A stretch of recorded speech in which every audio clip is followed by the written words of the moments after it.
Бүгүн Кыргызстандагы көз карандысыз юристтер тобу баш мыйзамдын жаңы долбоорун талдап чыгып, андагы кемчиликтерди жоюу үчүн өз сунуштарын беришти. Тагыраагы юристтер жаңы баш мыйзамдагы 80 өзгөртүүнүн 31 мыйзамдык жана саясий жактан коркунуч жарата турганын айтып, бийликке коңгуроо кагышты. Анткени алардын пикиринде мындай чийки жобо мыйзамдык башаламандыкка алып келиши мүмкүн. Парламентте бул 5 демилгөөчү мамлекеттик структураларды алып коюш керек. Бир гана ким мыйзамды демилдей алат? Бул бир гана парламент, анан бир гана жарандар. Башка механизмдерге жол бербеш керек, мыйзамдык башаламанга биз жол бербешибиз керек. Экинчиси, президенттин ыйгарым укуктарына тиешелүү импичмент жарыялаганда конституциялык сотту алып деле койсо болот ортодо. Же болбосо прокуратуранын караган мөөнөтүн азайтыш керек. 3 ай эмес, мисалы 1 айга түшүрүп. Ушундай көптөгөн механизмдер бар, ошону карап чыгыш керек. Үчүнчүдөн, бул бизге мына бүгүнкү күндө эмненин ордуна, верховенство права, мыйзамдуулуктун ордуна бизге мына мисалы эмнени берип атат? Адеп, манас осуятын жана кандайдыр бир ушундай моралдык принциптер берилип атат. Бирок преамбулада жазылган нерселерди мен юрист катары бул менин милдетим айтып кетиш керек. Эч бир учурда бүгүнкү күндө биз преамбулага бир гана дүйнө жүзүндө өлчөй турган нормаларды киргизишибиз керек. Бул манас осуяты, моралдык принциптерди эч бир нормалар менен өлчөсөк болбойт. Ошо биздин эле өлкөдө жарандарыбыздын арасында тарыхый булактар 7-10 болушу мүмкүн. Ошонун жыйынтыгында конфликт чыгып, ошонун жыйынтыгында көптөгөн туура эмес мыйзамдар кабыл калышы мүмкүн. Ошонго көңүл буруп коюшубуз керек. Ошондой эле баш мыйзамдын жаңы долбоорунда президентке болуп көрбөгөндө бийлик берилгени менен бирок тилекке каршы жоопкерчилиги каралбаган сын калынды. Анткени эксперттердин айтуусунда так ушул процедура иштебегендиктен өлкөдө 3 жолу төңкөрүш болуп, эл экс-президенттерди кууп чыгууга барышты. Андыктан алар бул катачылыкты кайра кайталабоо үчүн баш мыйзамдын долбооруна президентти мөөнөтүнөн мурда кайра чакырып алуу механизми кириши керек деп эсептешет. Президентке болгон ыйгарым укуктарын баарын беришти дагы жоопкерчилиги таптакыр каралбаптыр. Долбоордо 15 берене болсо, ошол 115 берене болсо, ошонун биринде гана анын жоопкерчилиги каралды. Каралаганда дагы ишке ашпай турган түрүндө каралыптыр. Бул импичмент.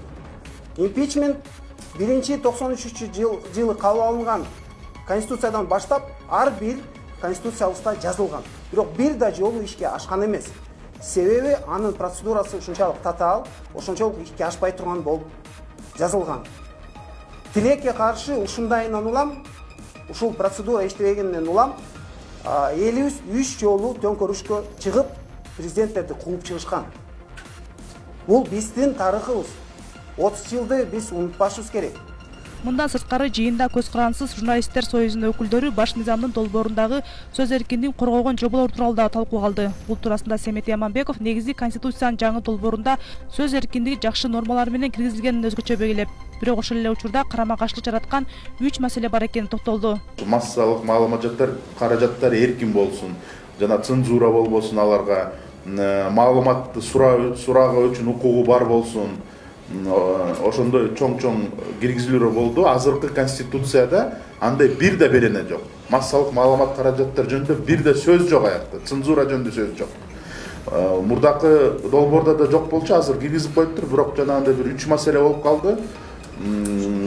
Биринчиден моралдык жана адептин нормаларына каршы келип калган болсо, ошондой мероприятие деп жазып коюптур. Мен түшүнгөн жокмун мероприятие дегенин. Ошолордун баары мыйзам чегинде чектетилиши мүмкүн деген берене бар экен. Ошол бир чоң көйгөй түздү. Анткени эми биз билебиз, Кыргызстанда ар кандай этностор жашайт, ар кандай улуттар жашайт, регион боюнча бөлүнгөндөр бар. Моралдык жана адеп нормалары ар кайсына бир да. Анан мындай мыйзамдык түшүнүшү жок болуп атат да. Ал эмне деген моралдык? Эске салсак, буга чейин президент Садыр Жапаров дагы конституциянын жаңы долбоорун идеалдуу деп айтуудан алыс экенин, тагыраагы кемчиликтер бар экенин мойындаган. Ошондой эле Жапаров өз сөзүндө бул жаңы баш мыйзамды элге таңуулоо максаты жок экенин билдирген. Конституцияны эми конституциялык кеңешме иштеп чыгып парламентке тапшырды. Бүгүн мага жеткен маалымат боюнча парламент карап атат. Эми баягы идеалдуу түрдө жасалды деп айткандан алысмын, анткени баягы кемчиликтер болбой койбойт. Ар кимдин көз карашы ар башка болот. Кемчиликтер бар деп айтып атышат, эми кемчиликтери болсо жогорку кеңештен оңдоп түздөп, анан элге референдумга алып чыкканга мүмкүнчүлүгү бар. Аны эч ким баягы мурункудай жок, только ушул конституцияны кабыл аласың, могу жерин ушундай кыласың деп баягы 10 жыл мурункудай таңуулап, элге таңуулап кабыл алдыруу бизде андай максат жок. Бирок бийлик баш мыйзамдын жаңы долбоорун быйыл апрелде референдумга чыгарган жатат. Мындан улам бир топ саясатчылар, жарандык коом жана юристтер тобу баш мыйзамдын чукул кабыл алынышын сынга алып, жана аны чийки бойдон референдумга чыгаруу чекилик болоорун айтып сынга алып келишет.